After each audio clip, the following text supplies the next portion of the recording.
All right, welcome back, Cubs. Welcome back, Lions. This is Friday, May 29th, and we're going to do some painting today. First, let's sing our little song. I'm a little honeybee, yellow and black. Here are my eyes and wings on my back. Flying all around is work you see. I help make honey for you and me. Okay, let's get started. So, what I have done is found a piece of white paper. You could choose to maybe use some light blue construction paper if you have it, just to already have a blue background. I'm just going to go with white because I don't have any light blue. So what I'm going to do is think about, where do bees build hives? Well, they build them in different places. Some bees build hives underground. Some bees have hives inside boxes when they're kept by beekeepers. Some bees build a big hive in a tree. So what I'm going to do for my picture is I'm going to paint a tree. I'm going to paint some grass, and then I'm going to paint a hive. Okay? Now I'm not going to do the whole tree. Well, maybe depends on how big you want to make things, right? So I'm going to use a paintbrush for the tree, okay? And so I'm going to use some brown, and I'm just going to do a little bit of brown on the side here. This is the trunk of the tree, and maybe I would take it all the way to the edge. So I'm going to have that tree trunk right there. And then, well, the hive can't just float in midair, right? So it's going to need a branch. Branches are usually a little wider as they get closer to the tree, and then they thin out, and then they have little, my paintbrush is too thick for this, but then they have little twigs and branches branching off of them, right? And then my tree would continue on up here. Okay. Now I could use I'm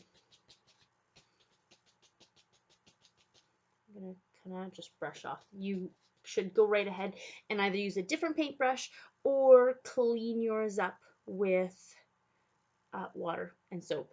But I'm just gonna go ahead and move on to the green, and I'm gonna do kind of like just a dabbing kind of a thing with the end of my paintbrush.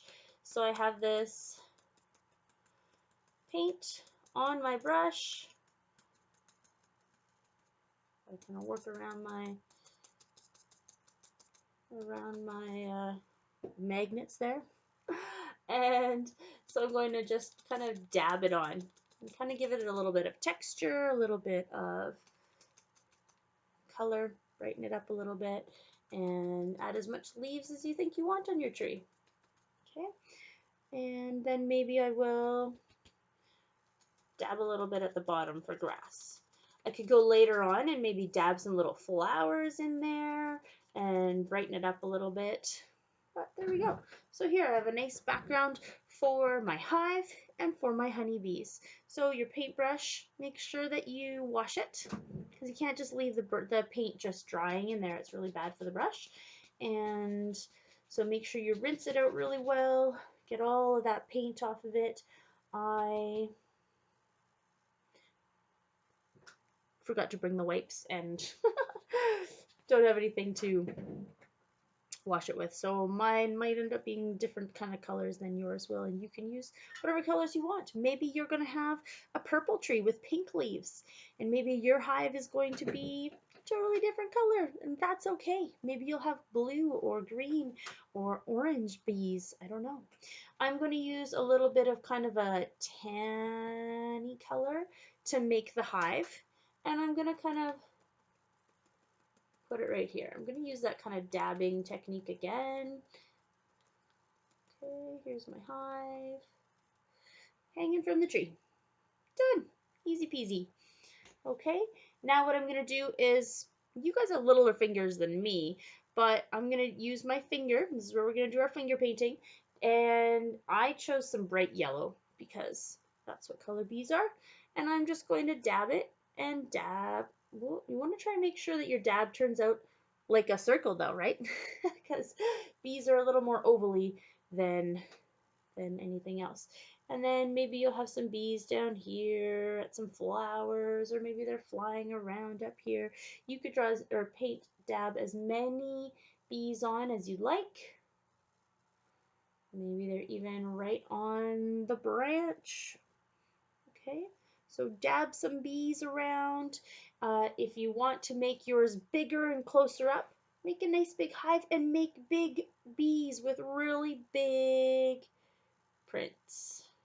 Okay, I am going to now wait for that to dry, and then I am going to use a Sharpie marker to draw some stripes and some little wings on my bees, and maybe some little lines kind of on my hive just to give it a little bit of definition. Okay, so I'm going to check back in just a minute when this is dry. I might go grab my hair dryer and dry it so it happens real fast, and I will be right